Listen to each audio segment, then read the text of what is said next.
معتزلہ ایک فرقہ گزرا ہے، اللہ آپ کو بچا لے، آمین کہ آج بھی معتزلین ہیں دنیا میں، آج بھی ہیں۔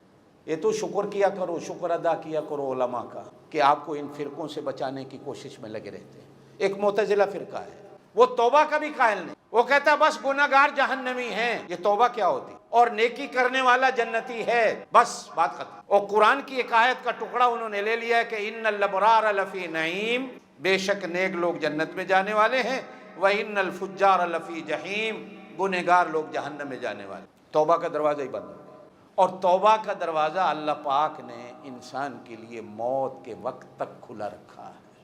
توبہ کا دروازہ بند ہو جائے تو اس کو غفور کون کہے، اس کو رحمان الرحیم کون کہے؟ اگر وہ توبہ کا دروازہ ہی بند کر دے تو اس کی رحمتیں، کہتے ہیں کہ امام شافعی رحمۃ اللہ علیہ نے ایک بار 40 سال تک اللہ کی بخشش اور اس کی رحیمی کریمی کا درس دیا کہ اللہ بڑا رحمان رحیم ہے۔ 40 سال کے بعد ایک دن امام شافعی نے سوچا کہ میں کیوں نہ آج اللہ کے عذاب پر بیان کروں، اللہ کی پکڑ پر بیان کروں۔ تو امام شافعی رحمۃ اللہ علیہ نے اللہ کی پکڑ پر بیان کر دیا۔ بیان جو کیا تو مسجد سے 40 جنازے اٹھے، بیان سن کے لوگوں کی جانیں نکل۔ اللہ پاک کی طرف سے آواز آئی، شافعی کیا میری رحمت اتنی چھوٹی تھی کہ تو نے 40 سال میں بند کر دی ہے؟ 40 سال کی اگر لاکھوں سال کی زندگی بھی انسان کو مل جائے تو میری رحمت کا دروازہ پھر بھی بند نہیں ہو۔ ہے میری پکڑ ہے، لیکن میری رحمت میری پکڑ پر وسیع ہے، پکڑ بہت چھوٹی، میری رحمت کا سمندر بہت بڑا ہے۔ یہ 7 سمندر بہت چھوٹے ہیں، بلکہ ان 7 سمندروں میں اور سمندر ڈال لو، یہ بہت چھوٹے ہیں۔ اللہ کی رحمت کی رے جو ہے وہ ان 7 سمندروں سے بھی بڑی ہے۔ اللہ کی رحمت بہت بڑی ہے، اس نے توبہ کا دروازہ کبھی بند نہیں رکھا۔ ہاں، موت کے وقت توبہ کر، کہتے ہیں کہ فرعون بھی جب ڈوبنے لگا تو اس کے منہ سے توبہ کے الفاظ نکلے، اس وقت اللہ نے کہا اب تو نے دیر کر۔ آن قرآن میں الفاظ ہون یاد آئی ہے توبہ، کاش کے ڈوبنے سے پہلے تو توبہ کر لیتا تو میں تیری توبہ کو بھی معاف کر دیں، میں تیرے سارے گناہوں کو معاف کر دیں، تیری توبہ کو قبول کر۔ حضرت موسیٰ علیہ السلام سے ایک بار کہا جاتا ہے شیطان کی ملاقات ہوگی۔ موسیٰ علیہ السلام جبل طور پہ جا رہے تھے، شیطان کہنے لگا کہاں جا رہے ہیں؟ کہ جبل طور پہ۔ کہا موسیٰ ایک سفارش، ایک میری درخواست کہ جبل طور پر کھڑے ہو کر اللہ سے کہنا کہ شیطان کو معاف کر دے۔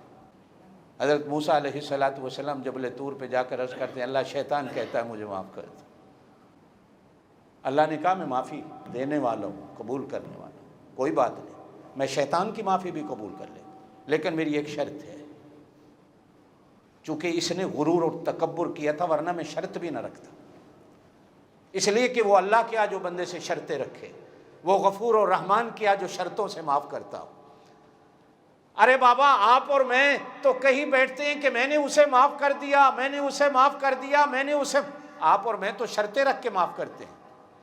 ناراض نہ ہونا، میں تو اپنی بہن کو بھی معاف کرتا ہوں تو شرطیں رکھ کے معاف کرتا ہوں، میں تو اپنے بھائی کو بھی معاف کرتا ہوں تو شرطیں رکھ کے معاف کرتا ہوں، میں اپنی بیوی کو بھی معاف کرتا ہوں تو شرطیں رکھ کے معاف کرتا ہوں، یہ میری شرط پوری کرو پھر معاف کر دو۔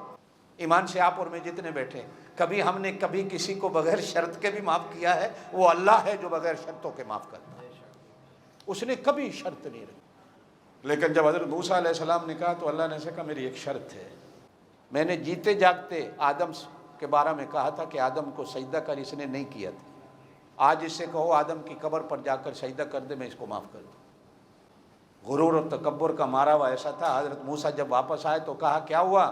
حضرت موسیٰ نے کہا اللہ نے یہ کہا ہے، میں نے جیتے جاگتے نہیں سجدہ کیا تو اب کیوں کروں، اب کیوں کروں؟ ایسی لعنت کا طوق اس کے گلے میں ڈلا۔ وہ معاف کرنے کو تیار، ایک شرط رکھتا ہے کہ آدم کی قبر پہ جا کر سجدہ کر لے میں معاف کر دوں، لیکن پھر غرور اور تکبر کا مارا ہوا کہتا ہے کہ میں نے جیتے جاگتے آدم کو سجدہ نہیں کیا تو اس کی قبر کو سجدہ کیوں کروں۔